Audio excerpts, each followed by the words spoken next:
बहुत बहुत धन्यवाद और आप सब लोगों को मेरा नमस्कार। आशा करती हूँ बढ़ती हुई गर्मी में और बढ़ती हुई महंगाई में आप सब लोग ठीक होंगे। ये स्पेशल प्रेस वार्ता जो है हम लोग देश के हर राज्य की राजधानी में कर रहे हैं और इसलिए कर रहे हैं क्योंकि पिछले 8 साल से तो महंगाई कमर तोड़ ही रही थी, लेकिन 1 अप्रैल से जो नया वर्ष शुरू हुआ, वित्तीय वर्ष 1 अप्रैल से शुरू हुआ, 2 अप्रैल से चैत का हिंदू नया वर्ष शुरू हुआ, कहीं ना कहीं सरकार ने एक गिफ्ट दी है और सरकार की जो गिफ्ट है, सरकार का जो तोहफा है, वो आम आदमी की कमर तोड़ रहा है 1.5 लाख करोड़ रुपए से। और ये हम कोई चांद तारे से तोड़कर फिगर नहीं लाए हैं। मैं भी आपको 2 मिनट में बताऊंगी कि ये फिगर हम कहाँ से लाए हैं। चाहे पेट्रोल का दाम हो, चाहे रसोई गैस का दाम हो, चाहे आटे का दाम हो, चाहे पत्ती का दाम हो, नींबू का दाम हो, हर दाम में आग लगी हुई आज की तारीख में। तो सबसे पहले तो मैं ये कहना चाहूंगी कि 1.5 लाख करोड़ रुपए का प्रहार हुआ है आम जनता पर। नए साल में मोदी जी का ये तोहफा है। आज सवेरे एक बहुत बड़ी रिपोर्ट आई और उस रिपोर्ट ने कहा कि परचेजिंग पावर पैरिटी के अनुसार हमारे देश में घरेलू रसोई गैस के दाम दुनिया में सबसे ज्यादा हैं। पेट्रोल का दाम तीसरा सबसे ज्यादा है और डीजल का दाम 7वां सबसे ज्यादा है। और सिर्फ यही चौंकाने वाला फिगर नहीं है कि रसोई गैस सबसे ज्यादा दुनिया में महंगी हिंदुस्तान में, या पेट्रोल सबसे तीसरा महंगा हिंदुस्तान में, या डीजल सबसे 7वां महंगा हिंदुस्तान में। चौंकाने वाली बात यह है कि करीब करीब 1/4 दिन की आम भारतीय की कमाई, आम भारतीय की एक दिन की औसतन कमाई का 1/4 हिस्सा पेट्रोल में, करीब 21% हिस्सा डीजल में और करीब 15.5% हिस्सा रसोई गैस में जा रहा है। आम आदमी की दिन की औसतन कमाई का 1/4 हिस्सा पेट्रोल डीजल में 21% और 15.5% से ऊपर रसोई गैस में जा रहा है। घर चलाने का जो साबुन, तेल, कंघी, अनाज, पानी का खर्चा होता है, वो पिछले 6 महीने में करीब 10% बढ़ा है और पिछले 2 साल में करीब 45% उसमें बढ़ावट आई है। और हम ऐसे ही नहीं बोल रहे हैं। आज नींबू खरीदने चले जाइए तो नींबू अब खट्टा नहीं, कड़वा हो गया है, क्योंकि नींबू का दाम 80 रुपए तो पिछले 5 ही दिन में बढ़ा है।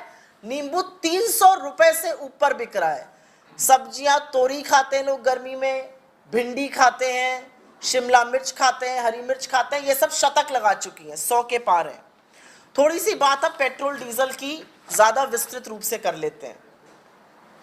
पिछले 16 दिनों में हम सबको पता है कि दाम 14 बार बढ़ा है। 80 पैसा, 40 पैसा, 80 पैसा, 40 पैसा। पहले कमर तोड़ी जाती थी महंगाई से। इस सरकार ने पहले 8 साल कमर तोड़ी और अब जो है गला रेता जा रहा है। रोज रोज 80 पैसा, 40 पैसा करते हुए पेट्रोल और डीजल के दाम पिछले 16 दिनों में 14 बार बढ़े हैं। 10 रुपया प्रति लीटर पेट्रोल और 10 रुपए प्रति लीटर डीजल बढ़ा है। इस 10 रुपए के बढ़ने से आम आदमी पर इसका बोझ करीब करीब 28,000 करोड़ रुपए आया है। और सच यह है कि अगर खपत के हिसाब से देखिए कि हिंदुस्तान में कितनी खपत है पेट्रोल और डीजल और एलपीजी की, और हम आपको ये प्रेस रिलीज देंगे, इसमें सारे आंकड़े हैं। बहुत सारे आंकड़े बोलने की जरूरत नहीं है, लेकिन करीब 72,000 करोड़ रुपए वार्षिक बोझ केवल इसी से आएगा। अगली बात कर लेते हैं हम कि ऐसा क्यों हो रहा है। क्योंकि जब भी आप बीजेपी के प्रवक्ताओं से, उनके मंत्रियों से, मोदी जी के लोगों से पूछिए तो वो कहते हैं ये वैश्विक है। जी नहीं, ये वैश्विक नहीं है। जब कच्चे तेल का दाम $20 प्रति बैरल हुआ था 2020 और 21 में, तब ये दाम कम नहीं हुए थे। तब ये दाम एक्साइज के थ्रू बढ़ाए गए थे। सरकार ने 13 बार एक्साइज बढ़ाया है और ये सच है कि डीजल पर एक्साइज 531% बढ़ी है और पेट्रोल पर एक्साइज 203% बढ़ी है। 26 लाख करोड़ रुपए सरकार ने ईंधन पर एक्साइज और टैक्स लगाकर कमाया है। 26 लाख करोड़ रुपए जनता पर प्रहार किया है, 26 लाख करोड़ रुपए का। लेकिन आज ही और कल के फिगर्स, आरबीआई का डेटा बताता है कि बड़े पूंजीपतियों का जो राइट ऑफ किया गया है लोन, वो 10.86 लाख करोड़ किया गया है। एक तरफ 26 लाख करोड़ का प्रहार हो रहा है, एक तरफ राहत दी जा रही है करीब करीब 11 लाख करोड़ की। तो दिक्कत की बात यह है कि पिछले साल ही सरकार ने 4.5 लाख करोड़ सिर्फ ईंधन से कमाया, जबकि सरकार के पास वक्त था, मौका था, टाइम था, आय कम हुई है, लोगों की नौकरियां गई हैं। 84% जनता कहती है कि जो वो 3 साल पहले कमा रहे थे वो अब कमा रहे हैं, और महंगाई बढ़ती जा रही है।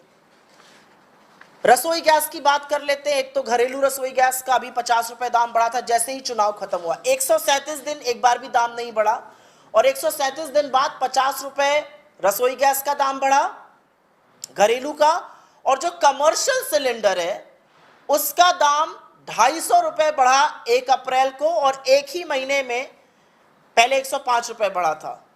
तो 845 रुपए की वृद्धि करी गई है पिछले 8 सालों में। और ये कमर्शियल कोई अलग से यूज नहीं होता है, खोमचे वाले, ठेले वाले, होटल वाले, और इसीलिए हर जगह खाने का दाम बढ़ रहा है। तो कहीं ना कहीं जो सिलेंडर पे दाम बढ़ा, और ये मैं घरेलू गैस की बात कर रही हूं, इससे प्रहार होता है 27,000 करोड़ रुपए का। 28,000 करोड़ का कभी पेट्रोल डीजल पे हुआ, 27,000 करोड़ रुपए का इससे हुआ। अब बात कर लेते हैं, क्योंकि जब इनसे उत्तर की बात करो तो दक्षिण बोलते हैं। जब पेट्रोल डीजल करिए तो ये कहते हैं सीएनजी से चला करिए आप लोग। बहुत अच्छी बात है, जो लोग पेट्रोल डीजल नहीं दे पाते वो सीएनजी से वाकई में चल रहे हैं। सीएनजी के दाम कल बढ़े हैं, दिल्ली में एनसीआर में कल सीएनजी के दाम बढ़े हैं, और सीएनजी के दाम करीब करीब कल 2.5 रुपए बढ़े हैं। ये 7वीं हाइक थी, और इससे सीएनजी का दाम करीब 9 रुपया बढ़ गया पिछले 1 महीने में दिल्ली शहर में। और आज दिल्ली में करीब 70 रुपए प्रति किलो के आसपास सीएनजी है, जो बाकी दूर दराज के इलाके हैं वहां पर 80 रुपए किलो पर सीएनजी बिक रही है। इस 9 रुपए बढ़ी हुई सीएनजी से प्रहार होता है 1400 करोड़ से भी ज्यादा का। 28,000 करोड़, 27,000 करोड़, 1400 करोड़, ये सीएनजी से प्रहार हो रहा है। अब पाइप्ड नेचुरल गैस की बात कर लेते हैं। सरकार कहती है पाइप्ड नेचुरल गैस होनी जरूरी है, क्योंकि घरेलू गैस का दाम जो है वो बढ़ रहा है, तो आप पीएनजी लीजिए। पीएनजी का दाम दिल्ली में 5 रुपए बढ़ा, नोएडा में 5 रुपए 85 पैसा बढ़ा। 14 मार्च को दिल्ली में ये 1 रुपए बढ़ा था। तो पिछले 1 महीने में इसमें 6 रुपए प्रति एससीएम, उसकी जो क्वांटिटी होती है उसको एससीएम कहते हैं, उसकी वृद्धि 6 रुपए हुई, और इससे प्रहार हुआ 961 करोड़ रुपए का। तो पेट्रोल भी महंगा है, डीजल भी महंगा है, रसोई गैस भी महंगी है, सीएनजी भी महंगी है, जो पाइप नेचुरल गैस आ रही है वो भी महंगी है। लेकिन कहीं ना कहीं ऐसा प्रतीत होता है कि यह सरकार मिडिल क्लास से, गरीबों से, और खास तौर से किसानों से जरूर बदला लेना चाहती है। शायद आंदोलन का बदला लेना चाहती हो, मुझे नहीं पता, क्योंकि 50 किलो के डीएपी बैग की कीमत 150 रुपए प्रति बैग बढ़ाई गई, जिससे किसान के ऊपर अतिरिक्त बोझ आया 3600 करोड़ रुपए का।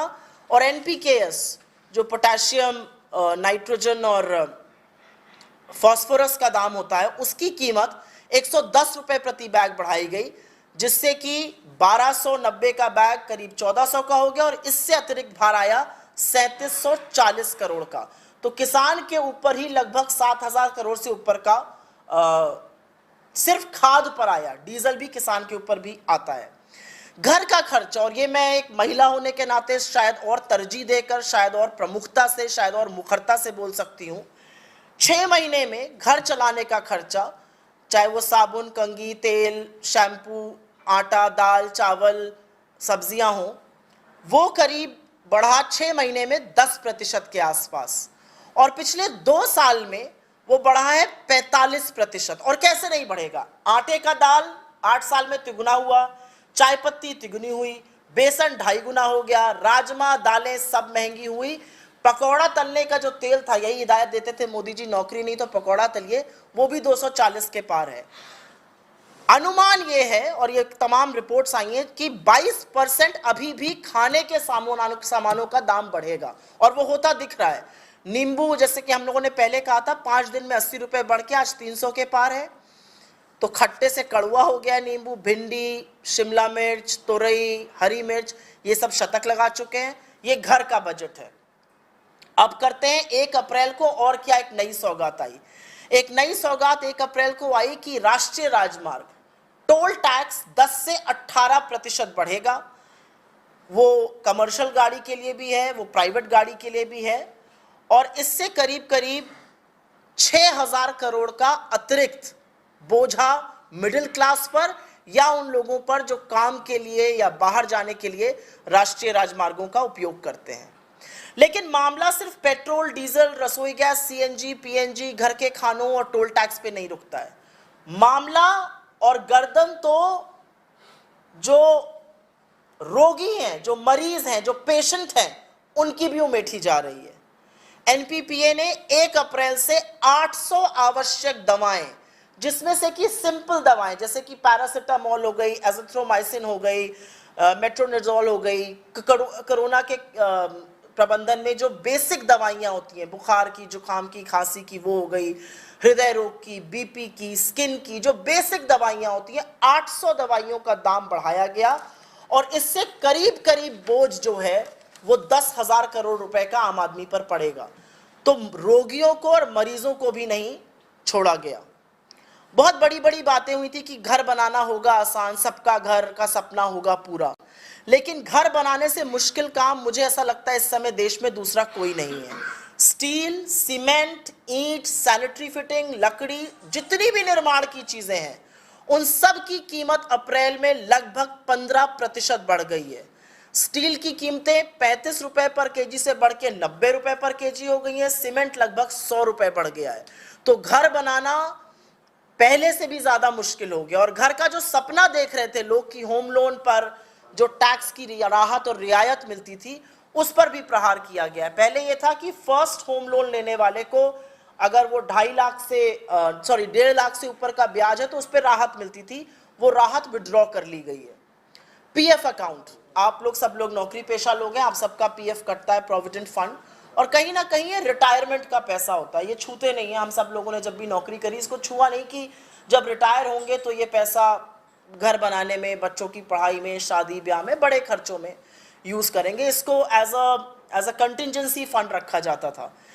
इस पीएफ अकाउंट से भी सरकार को बर्दाश्त नहीं, क्योंकि आपका रिटायरमेंट का पैसा अब सरकार की जेब में होगा। 1 अप्रैल 2022 से ईपीएफ खाते में अगर 2.5 लाख से ज्यादा का कंट्रीब्यूशन है तो ब्याज पर इंटरेस्ट लगाया जाएगा। यही नहीं, पीपीएफ की जो दर थी वो 8.5 से घरा के 8.1% हो गई है। एफडी की भी दर गिर गई है, जिससे कि करीब करीब 7 करोड़ लोग प्रभावित हुए हैं इन चीजों के चलते। कार खरीदना महंगा, गर्मी है, दिक्कतें हैं, लोग सोचते हैं छोटी कार खरीद ली जाए। मारुति ने जनवरी में पहली बार कीमत बढ़ाई थी, अब फिर से कीमत बढ़ने वाली है। टाटा मोटर्स ने कीमत बढ़ाई है, टोयोटा ने बढ़ाई है, और उन सबका कहना है कि इनपुट कॉस्ट, एंड इनपुट में largely steel, aluminium, fuel cost, ये बढ़ती जा रही है, इसलिए अब हम इसको कम नहीं कर सकते। तो गाड़ी का सपना भी अधूरा ही रहेगा लोगों का। 1 अप्रैल से मोदी सरकार ने एल्यूमिनियम ओर पर और कॉन्सेंट्रेट पर 30% टैक्स लगाने का फैसला किया है। इनका उपयोग टेलीविजन पर, एलईडी बनाने में, एसी बनाने में, रेफ्रिजरेटर के हार्डवेयर बनाने में किया जाता है। और इन सब के चलते AC, TV, fridge, LED bulb की कीमत 15% और मोबाइल की कीमतों में 20 से 30% की बढ़ोतरी होगी। तो मोटा मोटा लब्बो लबाब बात का ये है कि पेट्रोल और डीजल और रसोई गैस से जो लूट शुरू हुई थी वो बढ़ते बढ़ते आपके चौके चूल्हे तक पहुंच गई, आपके घर के खाने की सामग्री तक है, वो आपके रिटायरमेंट पैसे पर है, वो सड़क चलने पे जो टोल टैक्स देना है उस पर है, वो मोबाइल फोन और एलईडी पर है, वो एसी पर है, वो कारों पर है। हर चीज महंगी होती जा रही है और कहीं ना कहीं इसका प्रभाव हर व्यक्ति पर पड़ रहा है। और जब सरकार से इस पर सवाल पूछिए तो जवाब सिर्फ एक आता है, हमने चुनाव जीते, ये मुद्दा नहीं है। जी नहीं, ये मुद्दा है। और मुद्दा इसलिए है क्योंकि हमारे सिस्टम में, ठीक है आपने चुनाव जीते हैं, लेकिन बहुत सारे लोगों ने आपके खिलाफ भी वोट दिया है। वो वोट महंगाई के खिलाफ है, वो वोट बेरोजगारी के खिलाफ है। और महंगाई इसलिए भी प्रचंड है क्योंकि नौकरियां गई हैं और आय कम हुई है। और चुनाव जीतने का ये कतई मतलब नहीं है कि आपको लूट करने का लाइसेंस मिल गया है। I will very briefly just speak a few lines in English for the audience who speak in that language. The New Year gift in this financial year and also the Chaitra Navvarsh that started on the 2nd of April was a body blow of 1.5 lakh crore rupees by the Modi government. It started with the loot of petrol, diesel and LPG. If you look at the new reports that have come in early this morning, according to the purchasing power parity, LPG in India is the costliest in the world. Petrol is the third highest in the world priced at. Diesel, the prices are 7th highest in the world. On an average, out of its daily income, an average Indian is paying 1/4 of its daily wages for petrol, 23.5% for petrol, 21% for diesel, and almost 16% for LPG gas. Household budgets have increased by 9.3% in the last 6 months and by 45% in the last 2 years. Food prices have risen very sharply. The prices are visible. They say when life throws lemons at you, make a lemonade. Quite frankly, lemons are being thrown at you. There is no scope to make a lemonade because lime itself is costing us over 300 rupees per kg. And the same story is for ladyfinger, it's for bottle gourd, it is for capsicum, it's for green chilies, which have hit a century. The additional burden because of the policies of this government on petrol and diesel is about 27,000 crore rupees, and it is largely because excise has been increased many fold. It has gone up by over 500% for diesel, over 200% for petrol. The additional cost because of LPG is 27,000 crore rupees. The additional cost, and this is important to realize here, CNG, the alternate fuel to petrol and diesel is CNG. It has gone up by almost 9 rupees in 1 month alone. And the additional burden on account of that is over 1,400 crore rupees. Piped natural gas is costing 6 rupees more than what it did a month back. The farmers seem to be paying a price for the protests that they staged against the farm laws. An additional burden of 3,600 rupees on the DAP prices that have been raised, and NPK's bags, the prices have been raised, an additional burden of 3,740 crore rupees. Of course, taking into account the diesel prices, it's a body blow for the farmers.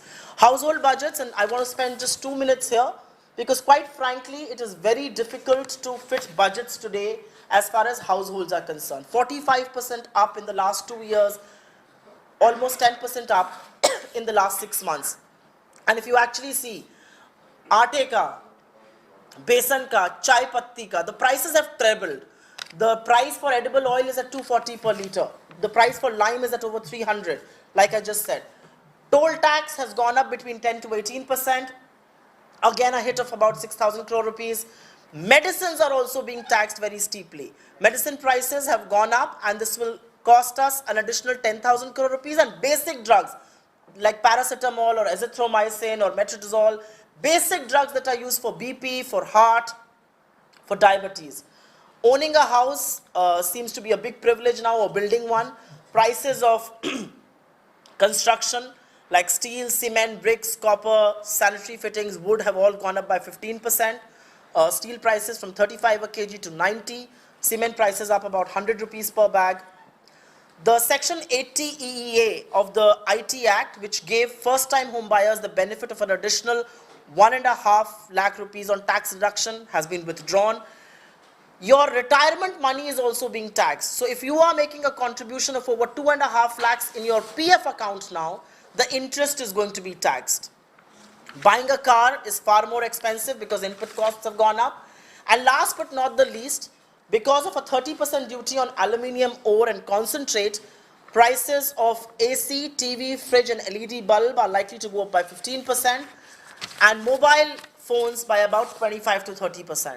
So in a nutshell, prices are going up across categories, whether it is for the students, for the salaried middle class, for the farmers, for the poor. And this is nothing but taxing the poor to pay the rich. You are actually writing off loans worth 11 lakh crore rupees for the rich and charging 26 lakh crore of fuel income from average Indian middle class. How does one justify that? One doesn't know, but every time you raise this issue, they talk about electoral wins. There are 2 points to be made there. Electoral wins do not give you the license to loot people. And yes, there were people who voted for you, and which is why you are in power, but there are as many, if not more number of people who voted against you. And issues of price rise, and issues of unemployment continue to plague India's middle class and people at large. Happy to take your questions. आपके कोई भी सवाल हो? उसके मुकाबले तो diesel petrol में price rise तकरीबन 1.5 गुना ही है जो जा रहा है। हरियाणा के मुख्यमंत्री क्या आंकड़े देकर बात करने में विश्वास करते हैं? मुझे नहीं लगता है, क्योंकि 84% इस देश की आबादी, और इस देश का हिस्सा हरियाणा भी है, 84% इस देश की आबादी की आय कम हुई है, और वो आज वो कमा रहे हैं जो वो 3 साल पहले कमा रहे थे। 15 करोड़ इस देश के ऐसे परिवार हैं जिनकी आय आधी हो गई है, और जिन चीज़ों के दाम की हम बात कर रहे हैं, चाहे पेट्रोल हो, डीजल हो, एलपीजी हो, टोल टैक्स हो, ये हर व्यक्ति को प्रभावित करता है। और सच तो ये है कि ये गरीबों पर सबसे बड़ा प्रहार है, ये मिडिल क्लास पर सबसे बड़ा प्रहार है। आज देश में बेरोजगारी बढ़ी है, आज देश में लोगों की नौकरी गई है, आय कम हुई है, और ऐसी सूरत में महंगाई बढ़ना और इस तरह की असंवेदनशील बात करना मुझे लगता है किसी भी सरकार को शोभा नहीं देता है। मैम, इतना महंगाई बढ़ गई है, फिर भी मोदी दोबारा फिर क्यों जीत जाते हैं? बीजेपी क्यों आ रही है? क्या कांग्रेस कमजोर हो रही है? उसके बाद एक सुन ले, फिर आपका एडिशन में ले लेंगे। लेट मी जस्ट लिसन संदना। कांग्रेस कमजोर हो रही है इसलिए, या कुछ और कारण है? क्या लगता है आप यही सवाल आप करें। इस सवाल के 2 जवाब हैं, और मैं पहला जवाब देती हूँ और उसके बाद थोड़ा विस्तृत रूप से दूसरा जवाब दूंगी। पहला जवाब ये है कि ये मानना क्योंकि हम जीत रहे हैं तो ये मुद्दा नहीं है, ये मुद्दे से हटाने की बात है। आज जिस तरह के वाहियात डिबेट, जिस तरह के ध्यान भटकाने के मुद्दे, लोग क्या खा रहे हैं, क्या पहन रहे हैं, किससे शादी कर रहे हैं, किससे मोहब्बत कर रहे हैं, ये इसीलिए किया जा रहा है क्योंकि इन मुद्दों से ध्यान भटका रहे हैं। जिस तरह की पोलराइजेशन की राजनीति भाजपा कर रही है, वो इसीलिए कर रही है कि बेरोजगारी पर और महंगाई पर चर्चा ना हो। लेकिन सच ये है, मैं उत्तर प्रदेश से आती हूं और मैं आपको एग्जाम्पल देती हूं। उत्तर प्रदेश में 3 करोड़ 80 लाख वोट बीजेपी के फेवर में पड़े, उन्होंने सरकार बनाई, अच्छी बात है। लेकिन 5 करोड़ वोट बीजेपी के अगेंस्ट पड़े, सारा विपक्ष मिलाकर। तो कहीं ना कहीं ये बड़े मुद्दे हैं और इन मुद्दों को हम नकार नहीं सकते हैं। आपकी इस बात से शायद मैं किसी हद तक सहमत हूं कि इन मुद्दों को हमें और मुखरित कर कर लोगों तक ले जाना पड़ेगा, और शायद हम उसमें विफल हुए कि हम इनको बड़ा मुद्दा नहीं बना पाए। लेकिन इनको बड़ा मुद्दा ना बनाने में 2 कारण रहे। एक, हम मानते हैं और मुझे लगता है आत्म विश्लेषण करने में कोई गलती नहीं है, हमें और मुखरता से इस मुद्दे को उठाना चाहिए और सड़कों पर उतरना चाहिए। अगर आप देख रहे हैं, कांग्रेस ने महंगाई को पिछले 10 दिनों में बड़ा मुद्दा बनाकर जनता के बीच में गए। लेकिन उसका दूसरा कारण एक ये भी है कि जिस तरह के मुद्दों से भाजपा भटकाती है, वो इमोशनल मुद्दे होते हैं, कहीं ना कहीं वो कहीं ना कहीं भावनात्मक मुद्दे होते हैं, वो कहीं ना कहीं राजनीति, महंगाई, बेरोजगारी से हटकर धर्म पर लोगों को आपस में लड़ाने के, उन्माद फैलाने के मुद्दे हो जाते हैं। लेकिन मेरा अपना मानना है कि हिंदुस्तान की जनता जागरूक है और जरूर ये मुद्दे आने वाले चुनावों में बनेंगे। नहीं बन पाए, इसमें हमारी भी विफलता है। जवाब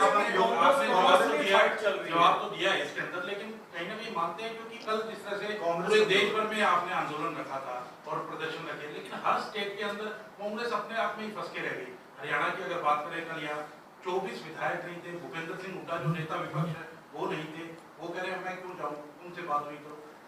ऐसे ही दूसरे प्रदेशों की बात करें, पंजाब प्रदेश की बात कीजिए, पंजाब की बात कीजिए, वहाँ स्टेज के ऊपर नवजोत सिद्धू और वो वरिंदर जो है वो आपस में लड़ रहे हैं। तो कहीं ना कहीं कांग्रेस को इसकी मात खानी पड़ रही है।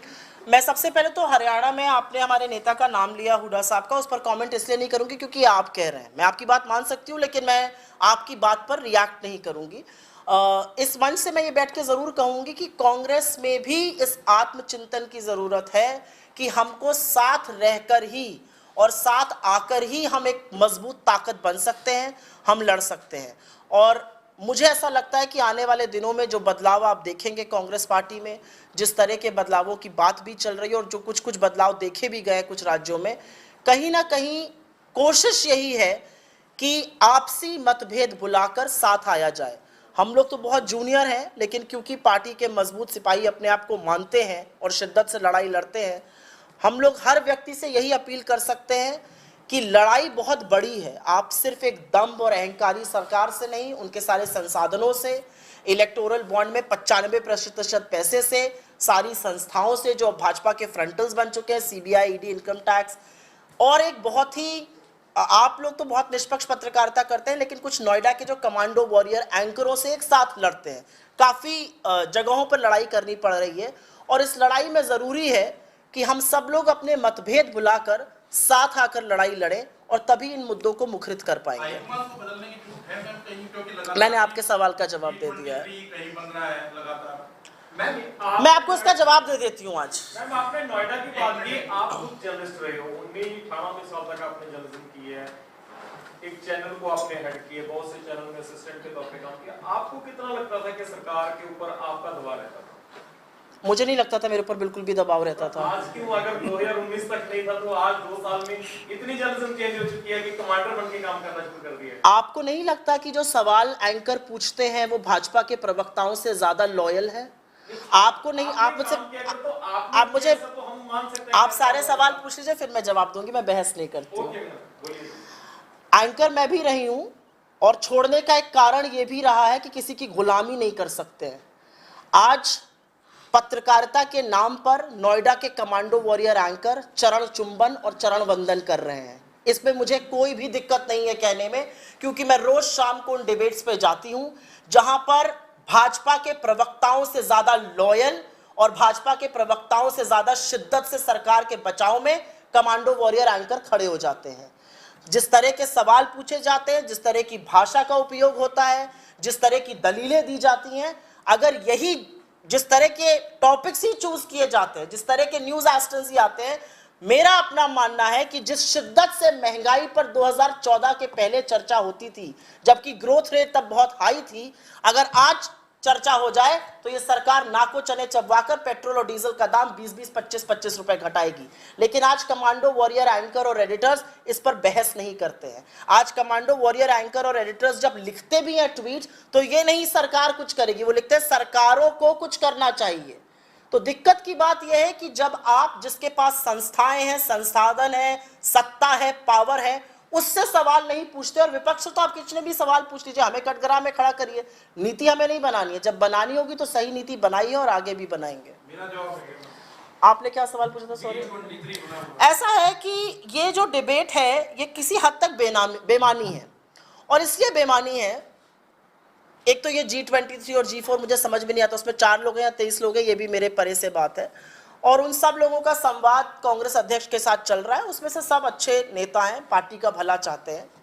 मैं महाराजगंज उत्तर प्रदेश से आती हूँ, और जब मैं वहाँ जाती हूँ और एक कांग्रेस के कमरे में 100 कार्यकर्ताओं से मिलती हूँ और उनसे भोजपुरी में पूछती हूँ के बाद तुम्हारा नेता, आपका नेता कौन है, और उनमें से 100 में से 100 महिलाएं और पुरुष अगर राहुल गांधी का नाम लेते हैं, तो मैं एक प्रेस वार्ता में या टीवी न्यूज में एक इंटेलेक्चुअल बनकर और कहूं कि नहीं नहीं ये गलत है और ये करिए, मुझे लगता है वो धोखाधड़ी होगी अपने प्रोफेशन के साथ, अपनी पार्टी के साथ, अपने कार्यकर्ताओं के साथ।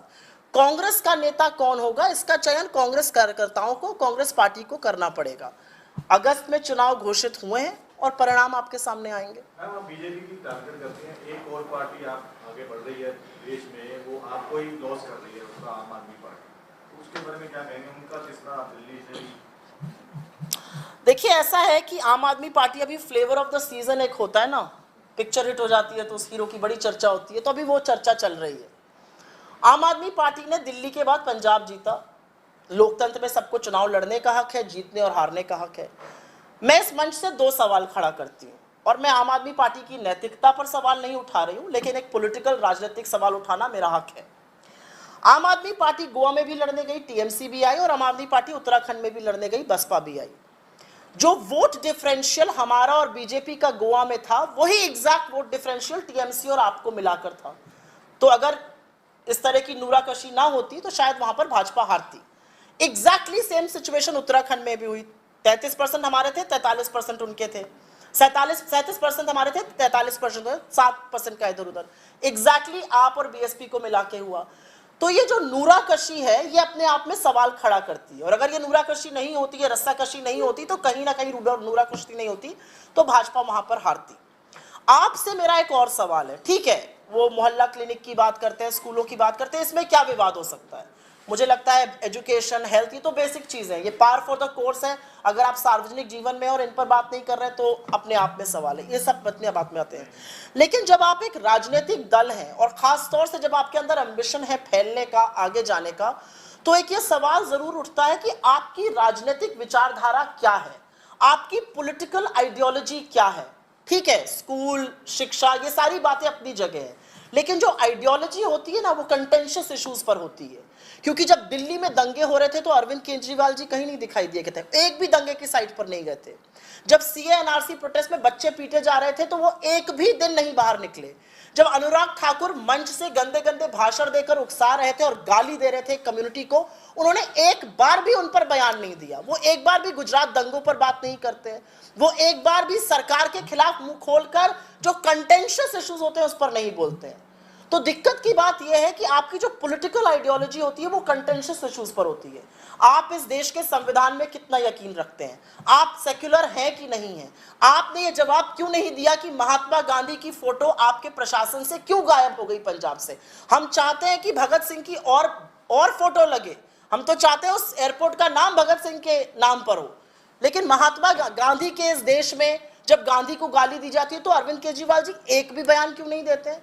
तो सवाल अपने आप में उनकी पॉलिटिकल आइडियोलॉजी पर उठेंगे। मेरा अपना मानना है कि अगर वो बढ़ना चाहते हैं, और इसमें कोई दिक्कत नहीं है, राजनीतिक महत्वाकांक्षा अच्छी चीज होती है, लेकिन जनता उनसे पॉलिटिकल आइडियोलॉजी पर भी सवाल पूछेगी, क्योंकि राजनीतिक विचारधारा बहुत जरूरी है अपनी बताना, और इससे वो छिप नहीं सकते हैं। कांग्रेस को लॉस होगा, आपको लगता है कि नुकसान जो आपका कांग्रेस को मुझे नहीं लगता। मुझे लगता है कि पंजाब एक स्टेट पे वो बढ़े हैं, मुझे नहीं लगता कि उनके बिकॉज हमारा लॉस हो रहा है।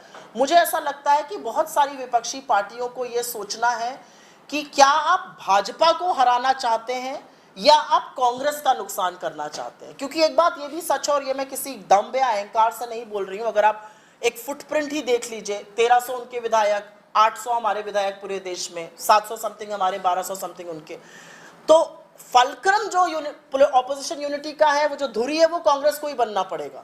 तो मुझे ऐसा लगता है कि अन्य विपक्ष को भी थोड़ा सा ये गंभीर चिंतन करना पड़ेगा कि क्या आप भाजपा को हराने में वाकई कमिटेड है या आप कांग्रेस का नुकसान करने के लिए चुनाव लड़ना चाहते हैं।